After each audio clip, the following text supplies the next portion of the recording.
It's a pleasure to have you once again this week, and we thank you very much for keeping with us. Welcome to The Link, which is the place for opportunities and information that you can use to better your business, to change business decisions, and so on. Tonight we're discussing tourism, and specifically hospitality. Uganda Tourism Board has embarked on the process, and they are still yet to start, of classifying places of accommodation. You have heard of when you go to other places like Dubai, 1-star, 2-star, 3-star, 5-star. I hear there's also 6-star. So, if you own a place of accommodation, first of all, you must be registered. But now, henceforth, be classified. So in the studio tonight is Mr. Samora Semakula, who is the Manager Quality Assurance for Uganda Tourism Board, and here to explain to us what's the big deal with classification. Mr. Semakula, welcome. Oh, thank you so much, Solomon. You are doing this thing called star classification. Sure. For our places of accommodation. Give us a brief of what it is all about. Thank you, Solomon. Grading and classification is not something new to Uganda. This is it comes far way back since 1999, after the formulation of the East African Treaty, where we found it deemed that it was very important for East African countries to have a shared common standards, and also have a similar vision on how business could be conducted. So we see in 2001 a panel of experts coming up and formulating standards, and that's how we come to grading and classification of hotel facilities. Okay. And if you look at grading and classification, it is a very robust process that begins by having all facilities, one like you already mentioned, they must be registered. Yeah.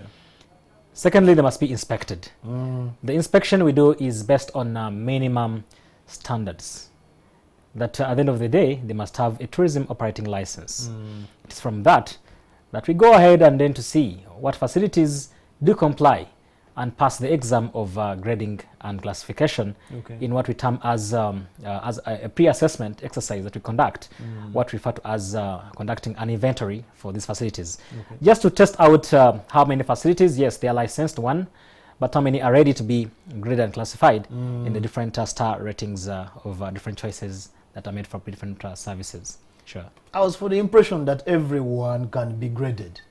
And we're going to get to the point of what you're looking for, but yeah, how come not everyone? Well, it's not about everyone. We have different levels according to the East African criteria. Yes. Level 5, star 5, star 4, we have 3 stars, we have 2 stars, we have 1 star, and we also have what you 0 call star. No. We have what you call approved facilities. Oh, okay. Where you go and find zero service deficiency, but always seeing that there's that minimum that is always met. And all this we are doing it because there's that one person at the end of the day that we are servicing. The person we're calling a client, others will call you a customer, others will call them a tourist, others will call them a visitor. That at the end of the day, whatever we are discussing about grading and classification, we have to create that environment of a customer delight or maximum customer satisfaction. Sure. Like here we are in Serena. Sure. That, when you enter Serena, you think, okay, I am here. Sure. Mr. Smoka, tell me, so when you come to the facility to try to grade and even inspect, in fact, what are you looking for? I need to know if I own a facility. If UTB is coming to me, what are they looking for? Maybe I can step up.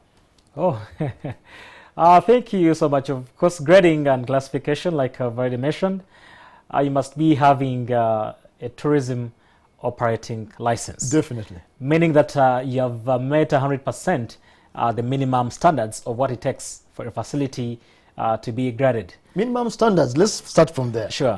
What is minimum standards? When we talk about minimum standards, we look at an array of different sections of a facility, starting from the time a client checks in, the time they check out, looking at the things that they are utilizing, using on a day-to-day basis, and also seeing that who are these people that are managing or running the day-to-day operations. How are your staff? What kind of staff do you have? what are the education levels? Are they trained on job to do what they're doing, or it is a matter of filling in vacancies and then see that everyone is doing the job as it deserves. So there are many things that we look up for when come to do minimum standards. And of course, one, we look at the reception and what you must have at the reception. All these, we detail them to make sure that our people out there really understand.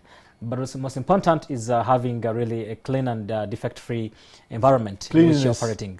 Cleanliness, sanitation, all these are part of really the game. There are really a number of things that we look up for when it comes to the minimum details of that. Sure. Okay.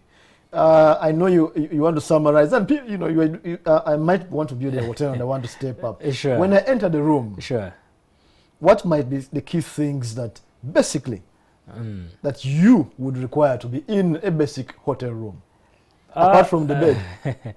Of course, apart from the bed, you have a mattress and a really, when you say bed, it must be really well cleaned. A bed, a stainless free surface area, if at all. You have maybe you have wardrobes into your room. These are really far basic things that we really are looking at for. Anyone really must really catch the eye of someone walking into a facility. Okay. But most important, like we have already mentioned, that at least there must really be a facility that is really a defect-free room. Meaning that at the end of the day, whoever is in charge of this room, or housekeepers or managers on duty, must make sure that all these rooms are really up to the game when it comes to really doing the basic cleaning. Yeah. And I know if we had more time, we would have gone through what does the 3-star roughly constitute, but we don't have time. Before we move on to why I should care, if I own this hotel, give us a picture of. We have discussed basics. Now, if I want to upgrade to be starred, where do I upgrade? Where is up? Where is up there? Up there. You can even go beyond a 5-star facility. Absolutely. I've heard of 6 stars in Dubai. Yeah, it doesn't mean that when you are positioned to be a 5-star, like Campus Arena Hotel was a 5-star, because as we speak now, we don't have any facility that is graded. All our stars expired because our star ratings take a period of 2 years. Okay. The last exercise was conducted in 2017, so this is 2021. This was all because of the pandemic that really disrupted the economy, and everything had to go back to a standstill.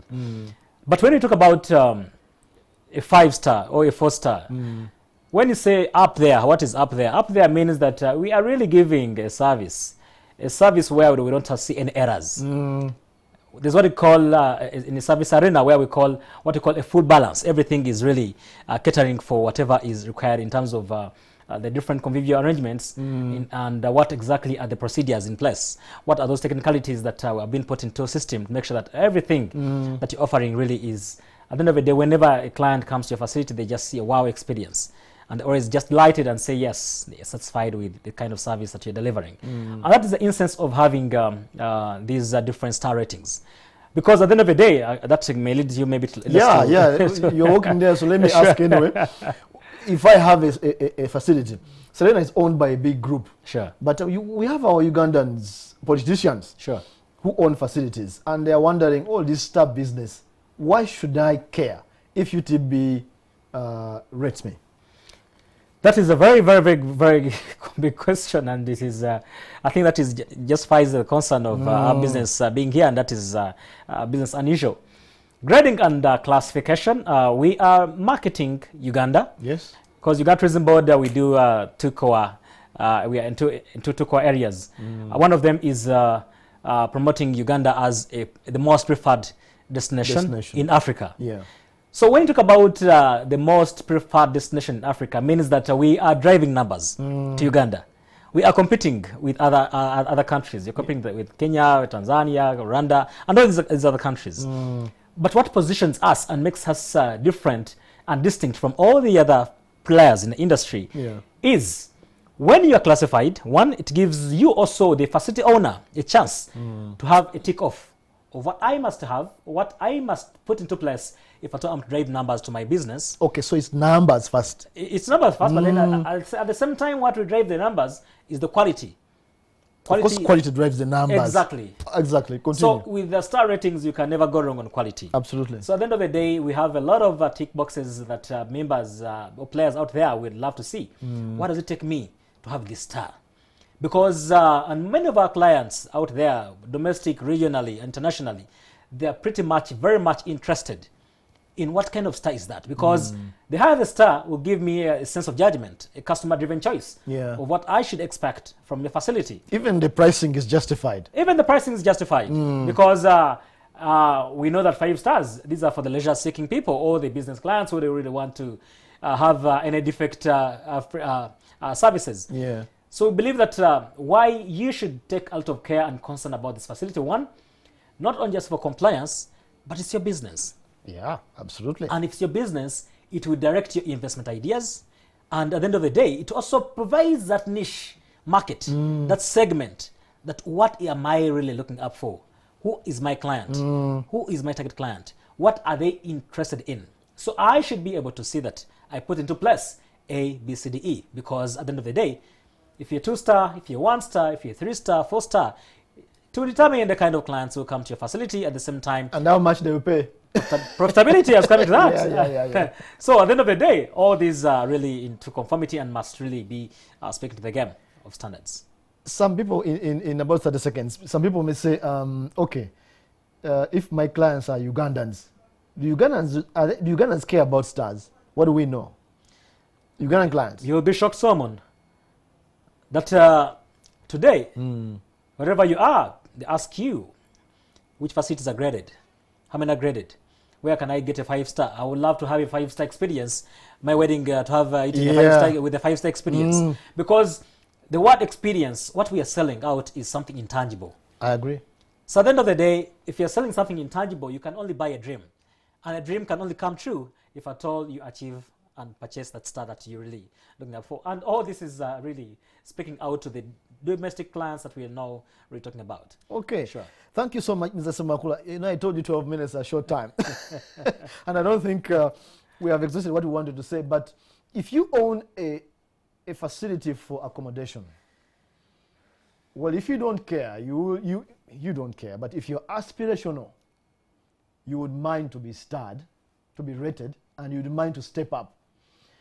Because sooner or later, those with stars are the ones that will count, are the ones that will get most money.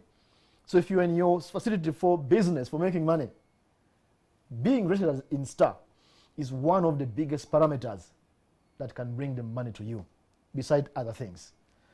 That was the link. Thank you for joining us tonight.